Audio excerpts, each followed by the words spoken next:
It's like a circle in his head. While working with Michael and Brian, the creators and the creative team, did you ever get a chance to have any of your own input? Maybe were you able to change lines, be like, this just doesn't feel right saying it? There have been so many cartoons where I'm like, let me punch this up. Like, I gotta make this funnier, or this doesn't make sense. You're always rewriting. I don't know, do you guys do that? Yeah, okay. Yeah, but this is the only show I've ever worked on where I'm like, it's perfectly formed. Like, there's nothing, they've dotted every I and crossed every T. I'm not needed here except for I can relax and just be an actor, for God's sake. Do I have everything? Anyway, no, but they're so good, so yeah. Especially with Zuko, I don't think I knew what was going on. I was like at a day-to-day situation. And literally, like, I remember we come Sundays, we read the script, like, did you read the script this week? What's going on? I'm like, I know this is crazy, what's happening? Like, so I don't, there's no improv for Zuko, all right? Zuko, I wouldn't know what the heck he was doing half the time. Ty Lee thought that she thought she was one of the good guys. Like, she'd never read anything except for her part. So somebody was like, Olivia Hack, somebody at a con, she was already done with the show and at a con, this was recently, somebody was like, what did it feel like to be a villain? And she was like, a villain? I wasn't a villain. It's like, oh, yeah. I just thought that was so adorable. I don't think of Ty Lee as a villain. I mean, she did help me do some pretty terrible things. Yeah. She just got in with a bad group. She got in with a bad friend. group. That May was no good. That May was a really bad influence. Bad crew. Anybody else have anything you want to add about working with that creative team? Or?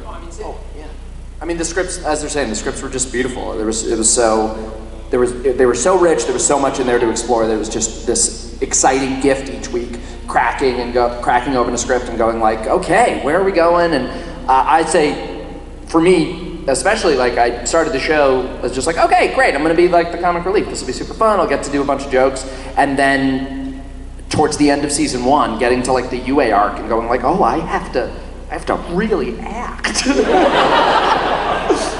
It felt like such a gift each week getting to read those scripts and getting to explore new parts of that character and really evolve it over time, which isn't something that you expect to do at the beginning of a cartoon that was ostensibly for kids.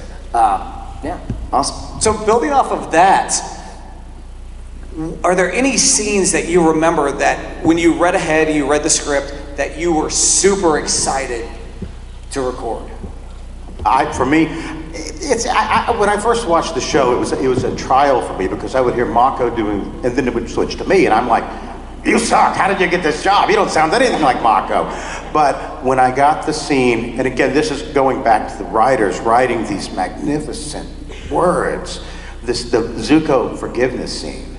And when you hear that, the first time I saw that line, I was never angry with you, I was sad because I thought you had lost your way. I thought, man, that's gonna be fun, that's good. And indeed, when I go back and it's hard to, do any of you guys like listening to yourselves? I hate it. I really hate it, but I am very proud of that scene. That scene is one of my favorites.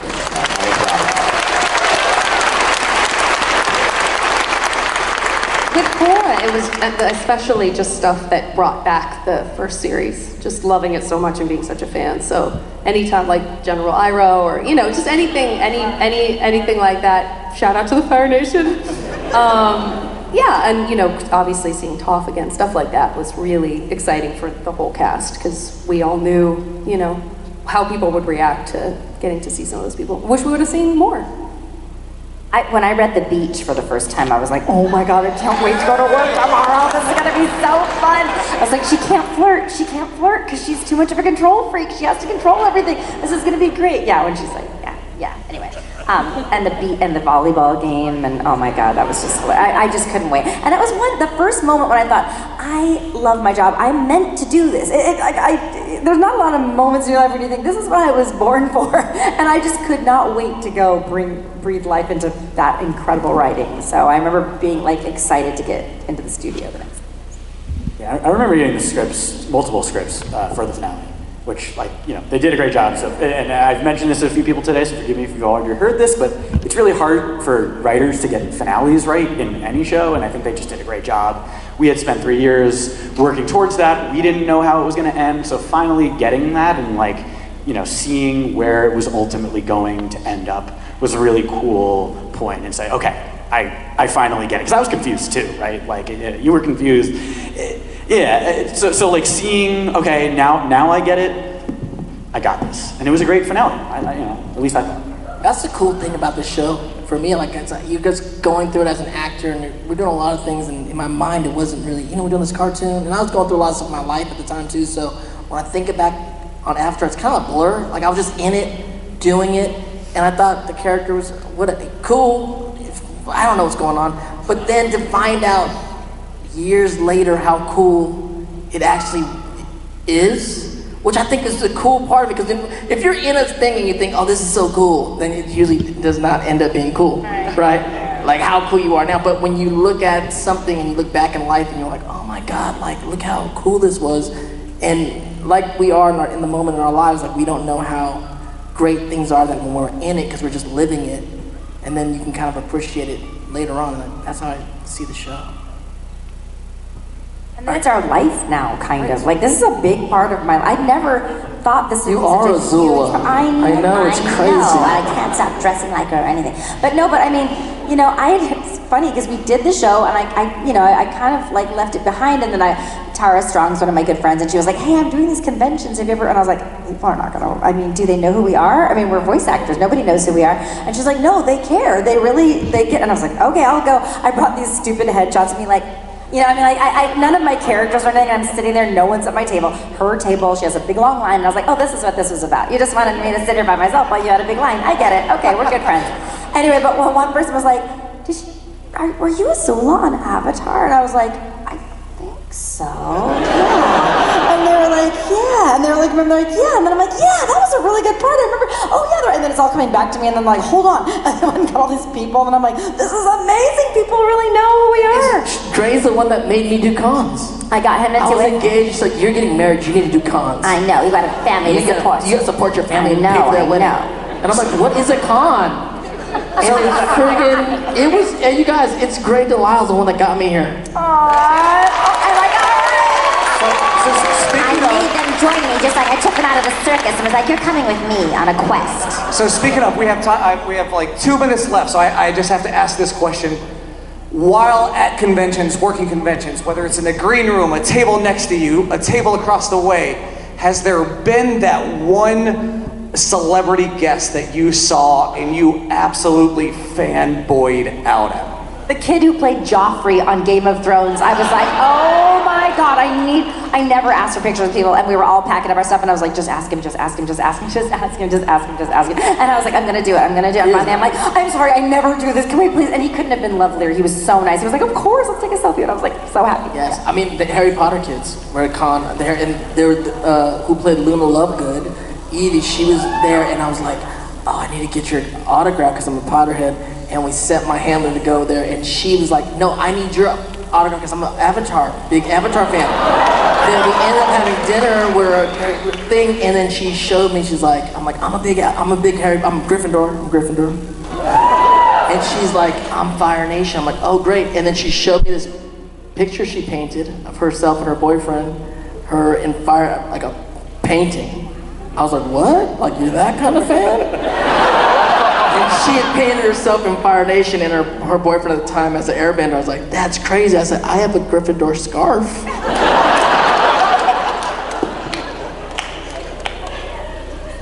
No, it was just...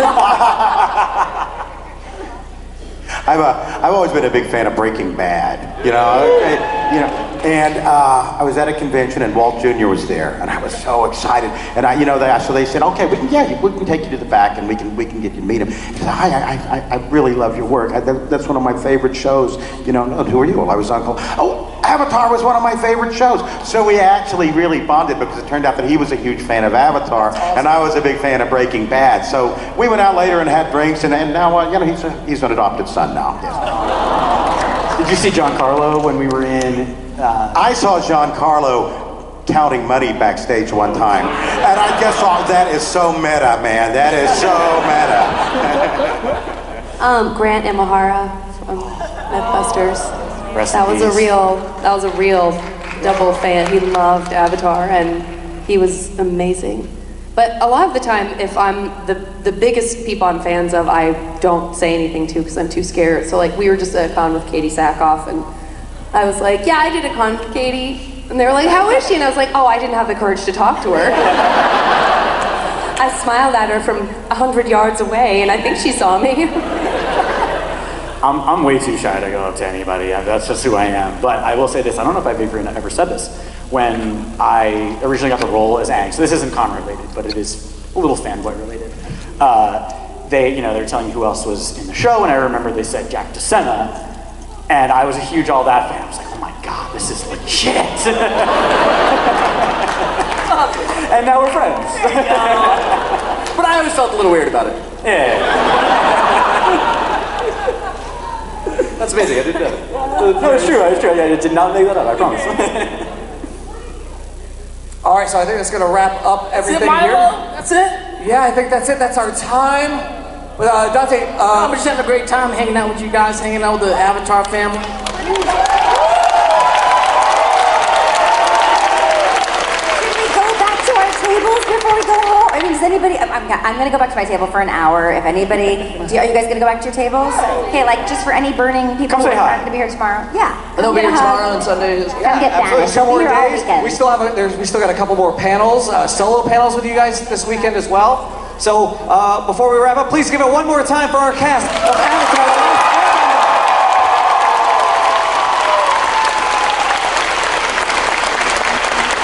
Show, I feel like the show belongs to you. Like, you know what I mean? Like that's why we come and do these, because we get to meet you guys and just see that it's yours, you know? And we feel like we're just kind of getting to watch. It's amazing. Yeah, no, that's great. I'm still new to this whole con thing, and I was really kind of nervous at first to get into this. I've been out of the acting game for a long time, but it's been so great, like just the outpour of love from the fans that I get every time I do these, and it's really why I keep coming back. It's so great to meet you guys and hear how much the show's meant to you. On the way over here, someone's like, "You made my childhood," and it's just like, it's so nice. It's great. Love it.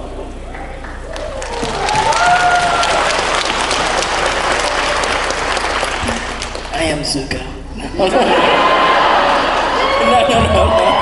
No, I just, everything they're saying, but it's true. When our show becomes your show, that's when we know we did something right, and we are just a part of the community. Like, we're all part of the Avatar community, and I love being a part of this community. It's so wonderful. Give it to me. Okay, I've got it now.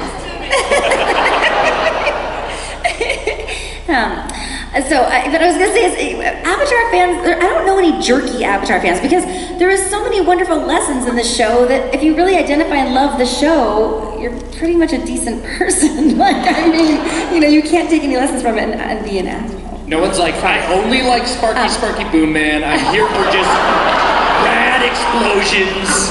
That's the only part I watch. I know, and like it's not like Nickelodeon, like. Costume Man, is that what they got? And Nickelodeon didn't promote it or do anything like that. It's all been, everybody who comes to the table goes, we started dating and they said if I have to watch this show if we were gonna continue dating, or like, just families who were like, my brother told me we have to watch this, or we watch this as a family. And it's all just people sharing it one by one with a special person, and that's why it's grown to this incredible fandom, because it's not put on, it's so genuine. It's not because something got marketed to you or anything, it's just because somebody you love connected with something beautiful and wanted to share it with you, so. Thank you. So I wanted to touch on that and what Jack said is it's been 15 years since Last Airbender, almost 10 since Korra. What do you think it is about these shows, about these series that set it apart from other shows, from other series, that makes it such a beloved show for new generations? think they didn't dumb it down for kids, I think, number one. From the very, very first episode, you're dealing with genocide, and they were dealing with issues such as grief and loss and forgiveness. And I think those are such universal human emotions. And I think that's one of the reasons, that's one of the things that sets it apart from most other animated shows. It's not often that there's an animated kids program, ostensibly, that actually affects positive change in the real world. And this show has done that, you know?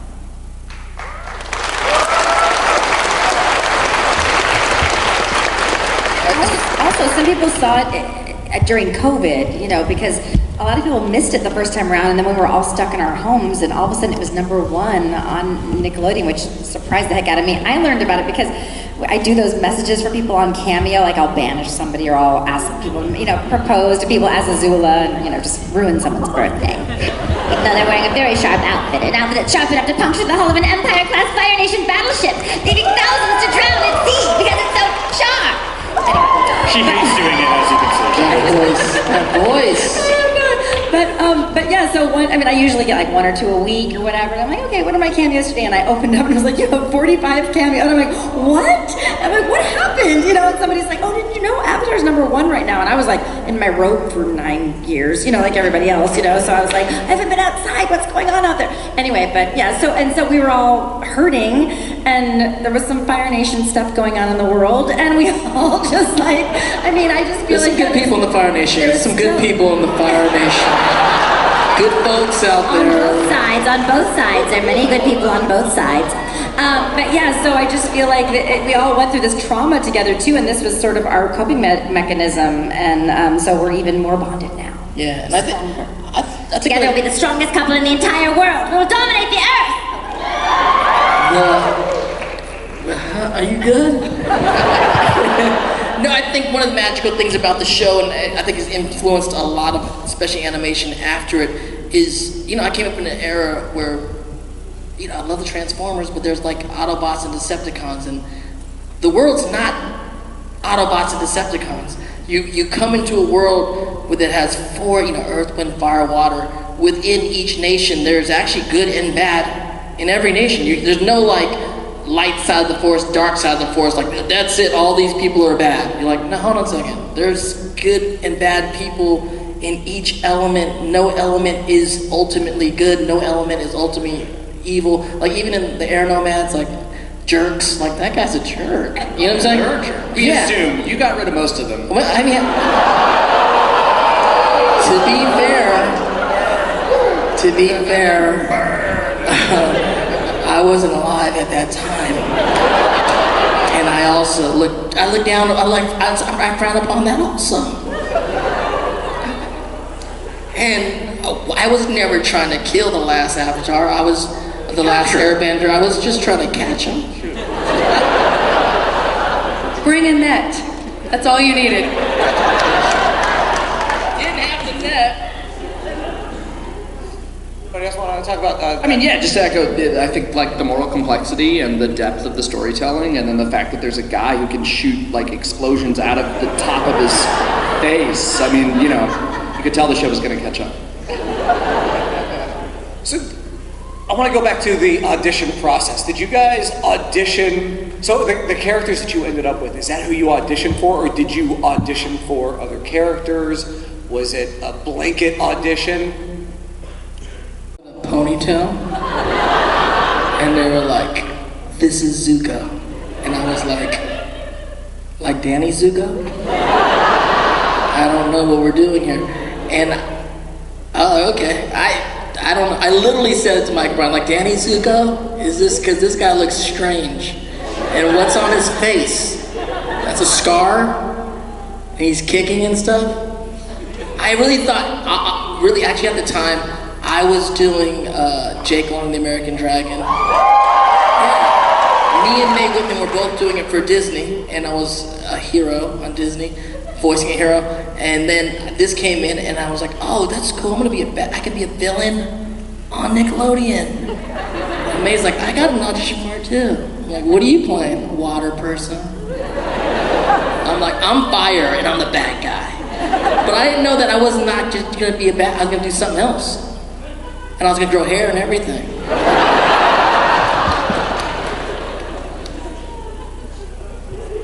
Yeah, I was like the third or fourth person that they cast as Aang, so I really only ever had the ability to play Aang. So like, that was who I was. That was what I was. I would have loved to have been cast as the Boulder.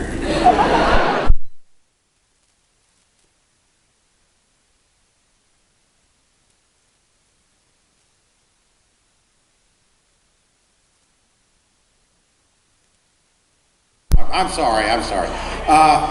Come with me back to Christmas of 1970. That's when it all began. Let him cook. Oddly enough, it actually did. I went to see a movie called Scrooge, which made me love musicals and made me love particularly Albert Finney, an actor. And it's like, wow, the moment I saw this movie, it's like, I want to make other people feel as happy as this film just made me. So from that point on, all I wanted for Christmas or for my birthdays was cast albums from Broadway shows. And Stephen Sondheim had written a show in the mid-70s called Pacific Overtures. It was a very, very unique musical, especially for its time. And I got this album on my 17th birthday, and it starred an actor named Mako Arumatsu. And he was nominated for Tony for this. And I, like you do, I listened to this album over and over and over and over again. And indeed, I can sing the entire score for you, and indeed I will. So we're gonna be here a little while. Get comfortable. Nippon, the floating kingdom. Anyway, what I didn't know, and this is, as Iroh says, destiny is a funny thing. I was working on a Mako impression for 30 years. And so 2006, word comes out that he has passed away. And, my agent just sent me, didn't know any of this backstory, just sent me the audition. I auditioned in my office at Disney that day on a crappy little computer. Sent it off, not thinking I would get it. And the day came within I think it was within like an hour, Disney laid me off from my day gig. And an hour later, I get the call from my agent saying, you're Nickelodeon's #1 pick. They want to see you personally at Nickelodeon. So that's my way. So you never know, doing an impression of, it's turned out well. And, thank you, Maka-san. I appreciate it, my friend. Jack, did they just give you the job because you were already working at Nickelodeon at the time? Did you? Jack was on all that, and I was like, Jack rolled up, I was like, this dude is Mr. Nickelodeon, he just gave him the job? No. I had like a totally normal, it wasn't even like a in-person, like I had, just sent in a tape and then came in for some in-person stuff, and then they committed to May and I pretty quickly and then used the two of us to cast Aang. So we were in there, we had like... I wasn't involved? They didn't need you, bro. Okay.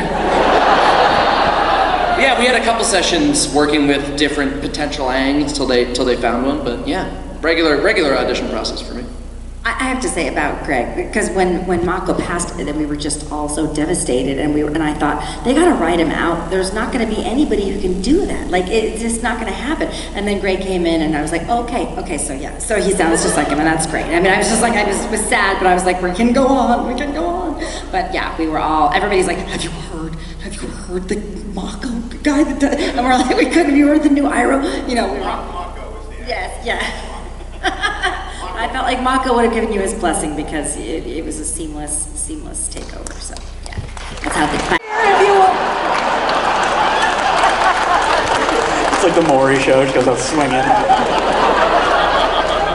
Yeah, all the blisters on her hands. One of my absolute because I really want to share this. One of the absolute favorite items that I have is. When I was doing the show, I was 11, 12, 13. Youngest cast member on the stage. On the stage. Aww. I was bar mitzvahed at the time, and my cousin engineered open an Aang doll and was able to decorate it with a yarmulke and the Torah in his hand. And it was great. It was just so sweet, and I still have it to this day. It makes me laugh every time I see it. That's fantastic. I love that. Great gift. I love that. Now, Avatar in The Last Airbender world has a lot of deep storytelling, but at the same time humor and action as well. How are you able to bring those elements, pardon the pun, bring those elements to life as you are in studio, like knowing that this is a deep, this story is deep, but the very next scene is going to be a little bit humor. And how do you balance that in the studio? Just have to imagine, like, what if a guy with a circle on his head who can shoot explosions, like, what if he's really there? I mean, Jack, thank God for Jack in the cast, because it wouldn't have been as fun. I don't even think it was written as funny until Jack came aboard, because then they were like, this guy's really funny, we have to go with this. And thank goodness, because sometimes it's like, it's so heavy that you're like, phew, that was like, and then all of a sudden he'll say something funny, and you're like, okay, that's what we can get through, So, thank you, Jack. Yeah, I mean, for me it was that thing of like, yeah, you want that tonal variation, and so it is like looking, for me especially, like when you're in the booth, it's like, I'm gonna give you the option for every line, like I'll try to find like, if this could play as a joke, here's how that would work, and then I'll give you the other stuff, and I'll trust that like, then it's the job of the people crafting the show to make sure you get that tonal variance and you get that beautiful arc. But I'm looking basically at every moment of like, what? If I could get a laugh here, I'll try. And that has led to some very bad takes of some very emotional scenes where I'm just like, but you might want to laugh there. I mean, you might just want to break it up with a laugh. No? Okay. Well, you got the option. I'll show you a moon. No? They're not all signed though. They're not all signed. I gotta get them all signed. We know some people. Come by our table. I think most of us have the fan art. I mean, that's Fan what art. I collect is fan art. It's not so much the like commercial stuff, but I all have the amazing a stuff. wonderful array of a variety-sized fan-crafted boomerangs. That is my main collection. I have 3D printed boomerangs and styrofoam boomerangs and wood-crafted boomerangs, and yeah. That's awesome. Yeah. I have more jasmine tea than one human could possibly have. I do fans do give me things, and I do have a box, because I thought you talked about like pops and stuff. I just don't have talk the about room like for that. collectibles. And also, sometimes I pack one little tiny bag with all my clothes for the weekend, and it's got my pictures and all this stuff. And so when sometimes people give you big presents, and you're like, oh no, what am I gonna do? That is a terrible. I don't want this person to find out, but it is a good end to the story. This woman knitted me an appa that was like as big as Dante. Not very big. Not very big. But I felt terrible because I was like, there's no way I can get this on the plane. I don't even think, I can't, anyway, I was freaking out inside, but I was like, thank you so much, because she was like, this took me 7 months, and I was like, oh my God, well, I have to take it, so I've got it. And then about 2 hours later, this woman came up and said, I lost my dog, and I used to watch Avatar together. Her dog was going through chemo, and she was like, my dog would be really tired, and we would just watch it, and my dog would really respond to Appa on the screen and everything, and I was like, I have something for you. Okay, go, because the dog passed away, and she's like, and now it's just not the same. I sleep alone, and it's hard to sleep. And I was like, I have something for you right here. And I brought it out from under the table, and she was like, what? She just like started bawling. And then she wrote me on Twitter like about 3 months later going, thank you, that meant the world to me, and I still sleep with my appa every night, and it changed. I was just like, see, all that work for it, but don't bring us big giant things is what the moral of this is, because we're not taking them all. We do have to say that I feel like the writing is so wonderful that like that is life. Life is full of tragedy and comedy, and that's sort of how we all, I mean, that's how I felt through COVID, was like, if I'm not laughing, I'm crying, and vice versa. So I feel like we all, you just sort of walk through that with the writing, and what a beautiful show it was, and how easy it was to do that because of how great it was. Yeah, true. The writing was so good that, they made it pretty easy not easy, but, having a script that good really helps bring out, the best acting performance possible, right? So big shouts to the writers, of course. They were the ones who really crafted the story. And then we just... The artists. When it comes to the action, and there's so much great action, so many great fight scenes as we're going back through the show, and the animation is amazing, but then when it comes to the voice actors in the action, we all become kung fu masters on the microphone instantly. They're like, I can do all this with my voice. And they ask you, because they know the scene, so you're doing the fight scene, and so, they're like, okay, you do a kick, and then you're gonna do this, you're gonna fall off the mountain, you're like rolling, we're doing all this stuff, and then you do this amazing, you're like, and they're like, you're getting hit, we're doing this, standing up. I'm like sweating by the end of the fighting scenes. But in my mind, I'm like, Bruce Lee. We're so good. Easy. I can firebend with my voice, all that stuff. Oh my God.